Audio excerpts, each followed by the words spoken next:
My name is Louise. Standing in front of the old house, I cast a final glance at it. The house had a fresh coat of paint, colorful flowers bloomed in the front yard, and a tiny tricycle rested in the driveway. But I didn't stop, I didn't even slow down. This wasn't about reclaiming what I'd lost.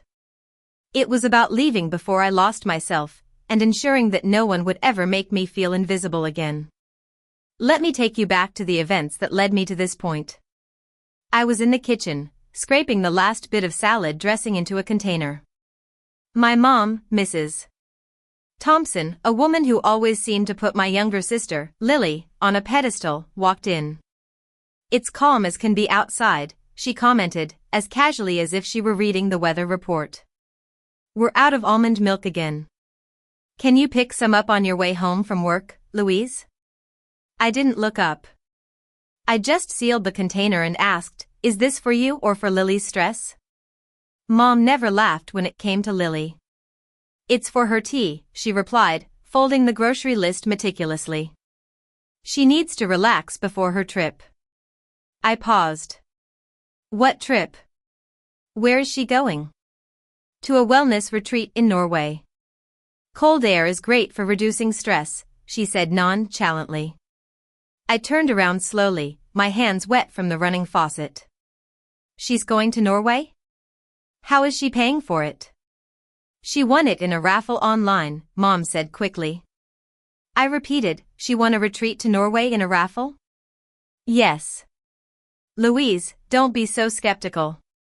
She deserves a break," Mom chided. I thought back to last year when I got promoted at work. I mentioned the promotion, and Mom's only response was half-hearted congratulations, and then she asked if I could help with the electricity bill.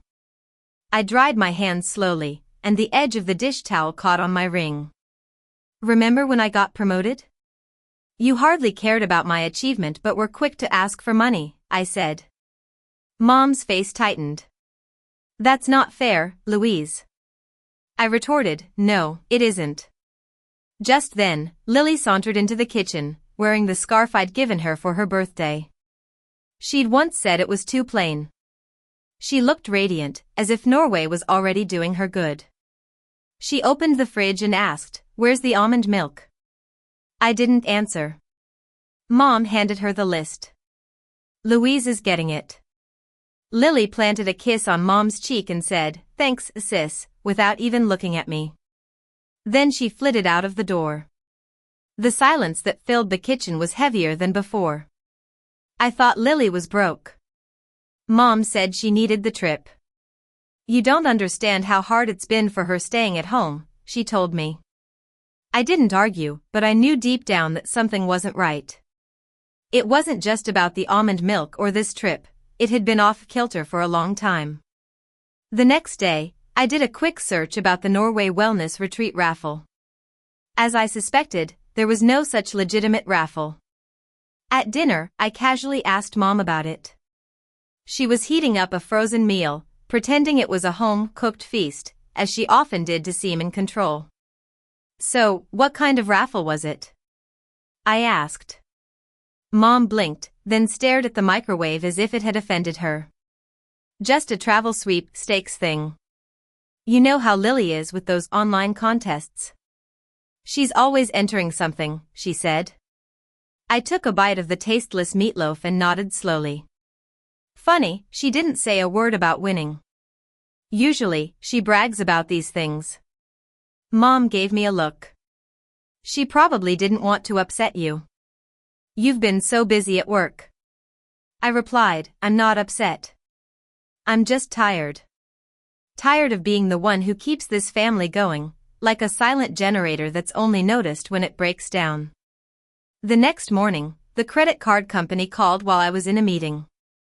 I saw the number flash on my phone and let it ring twice before I answered. "This is Grace from Platinum Line Credit.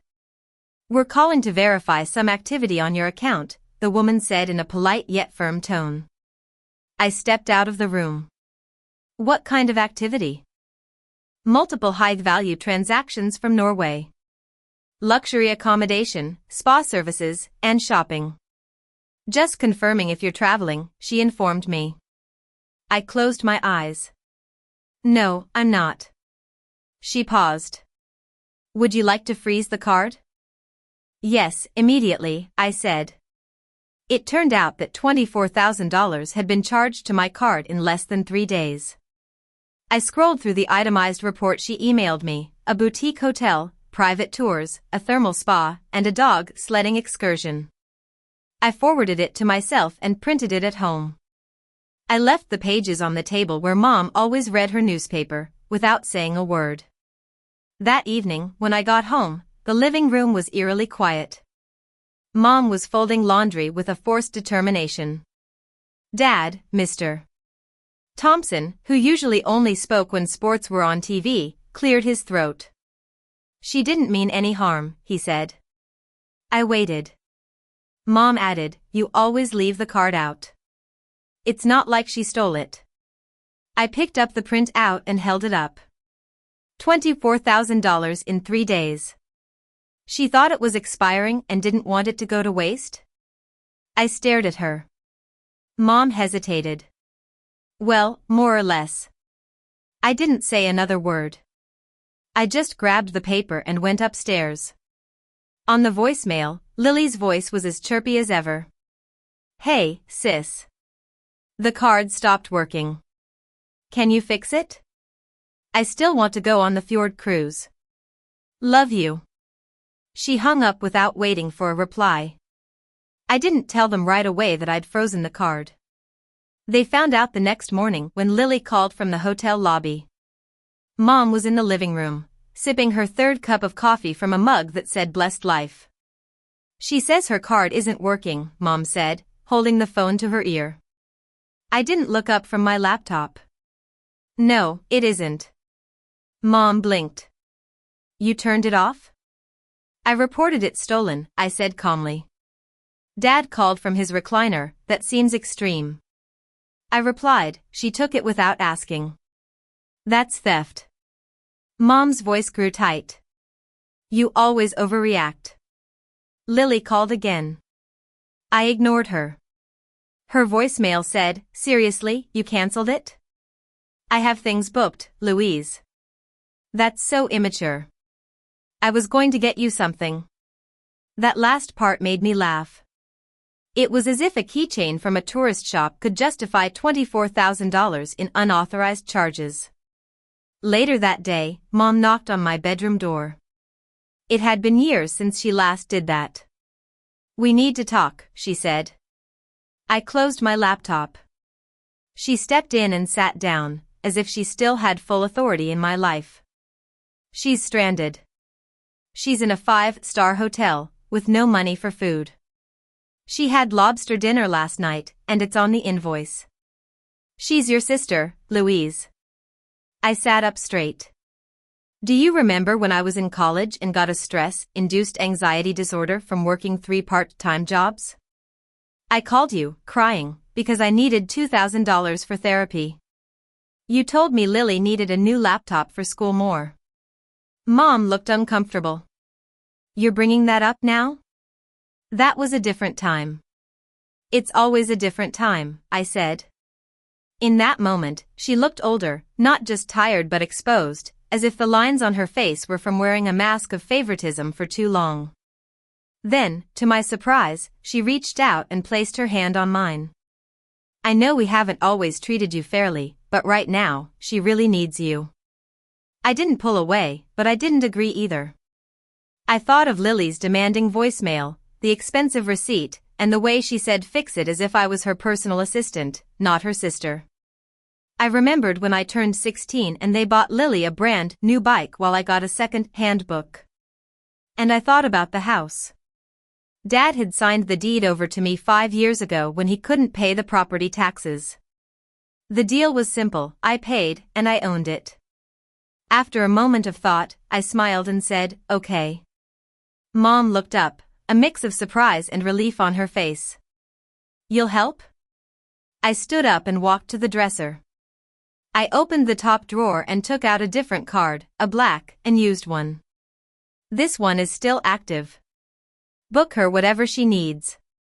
Mom took the card as if it was a token of forgiveness. She left the room, and I picked up my phone. I called Grandma. Grandma, are you still looking for help in the diner? The next few days were oddly quiet. Lily's calls became less frequent. Her tone went from cheerful to annoyed to something that resembled a passive apology, though she never said the word sorry. Mom started to be a bit more gentle. She'd offer me a glass of juice when I got home and ask about work without really waiting for an answer. Lily texted the next night, "The card's working. You're the best. I'm bringing back a surprise." I didn't reply. Instead, I packed 3 boxes of my most important belongings and booked a moving service for the following Tuesday. The next morning, I called the realtor, Miss Davis. We'd met at a business event a few years ago. She remembered me and asked how the house was. I told her I was ready to sell. She said she had a buyer who'd been waiting for a house on this street for months. We scheduled a viewing. In the garage, I found the copy of the tax transfer papers Dad had signed. I'd kept them in an old folder marked temporary. Upstairs, I removed a framed family photo from the hallway. In the photo from a few years ago, I was cropped at the edge, barely visible. It used to bother me, but now it made perfect sense. I was never truly part of the family picture, I was just there to provide support. I didn't tell anyone I was leaving, not yet. I left the key under a rock in the garden for the moving crew and labeled the boxes carefully. Then I drove to Grandma's diner. Grandma opened the door as if she'd been waiting for me. She gave me a small nod and a half smile. "I've got 2 spare rooms, and no patience for nonsense." I smiled. Perfect. The diner smelled like freshly baked bread, coffee, and fried eggs. The kitchen was noisy with orders being shouted in English and a bit of Italian. Grandma's diner hadn't changed, and neither had her no-nonsense rules. "Are you ready?" she asked. "Not yet," I said, "but I will be." She wiped her hands on her apron and looked me in the eye. "They'll show up. When they do, I'll handle it." Sure enough, they came back on a Thursday afternoon. The sky was overcast, and their suitcase wheels made a dragging sound on the path, like a forewarning. I was sitting on the porch swing. Lily got out of the car first, smiling as if we were the closest of sisters. "You came to pick us up?" I didn't answer. Dad grabbed the bags, and Mom reached for her keys. She tried the lock, then tried again. She looked at me, confused. "Did you change the door code?" "No, I changed the lock," I said. She blinked. "Why? You don't live here anymore?" She let out a nervous laugh. I stood up slowly, walked down the steps, and handed her a manila envelope. "I sold the house. The buyers are moving in on Monday." Lily frowned. "Sold what? You can't do that. This is Dad's house." Dad opened the envelope and went pale before he even reached the second page. I said quietly, "Dad, you signed the deed to me 5 years ago when you couldn't pay the taxes. Remember?" He opened his mouth, then closed it, and sat down on the curb, gasping for air. Mom's voice rose. "You had no right." I looked at her and for the first time, I didn't flinch. "I've paid the back taxes, the mortgage, the bills, and all the maintenance for the past 5 years. You just lived here." Lily stepped forward. "So, where are we supposed to go?" I handed her a second envelope. Inside was an address, a set of keys, and a note from Grandma, room upstairs. Shift starts at 7 o'clock. Apron on by 6:45. Mom stared at the paper. "You sent our things to your grandma's?" I corrected her. "I sent your things to your mother-in-law's, and she agreed to take you in, as long as you pull your weight." Lily scoffed. "You think she can tell me what to do?" "She's been doing it since before you were born," I retorted. Dad finally spoke. "What about the card?" I turned to him. "Which one? The black one?" "That wasn't mine." Lily, you opened it 2 years ago when you got a new job and left it in a drawer when you quit. Lily stiffened. You're lying. I didn't reply. Just then, the moving truck pulled into the driveway, and the new owners, a young couple with a baby and a cat, stepped out, smiling. I looked at my family. You have 3 days to leave Grandma's guest rooms. Mom's mouth opened. I didn't wait for their response. I walked to my car, started the engine, and drove away. After that, it was quiet. There were no more calls, no voicemails, and no late-night knocks on my door. I moved into a small apartment on the other side of town. It was simple, with 2 rooms and soft light. I stopped checking my bank balance constantly and no longer flinched when the phone rang. I bought fresh flowers for my kitchen table just because I loved the way they looked. One morning, Grandma called. They're adjusting. Your mom cleans the tables a bit slowly, but she's doing it. Your dad can make a decent cup of coffee now. And Lily, she finally learned how to greet customers politely. I didn't say anything. Grandma sighed. They're not perfect, but they're changing. Some lessons can only be learned through hard work. That night, I couldn't sleep, not out of regret, but because I felt a weight lift off my shoulders. The next week, I stopped by the diner. I didn't go inside, I just watched through the window. Lily was taking orders, Dad was making coffee, and Mom was baking pies. They all looked like they were finally shouldering their own responsibilities. A few months later, I received a handwritten letter. In careful cursive, it said, "You were right. I just didn't want to admit it. Mom." It was short, but it was enough. As I stood there, looking at the old house one last time, I knew that I had made the right decision. I had left before I lost myself, and I was finally free.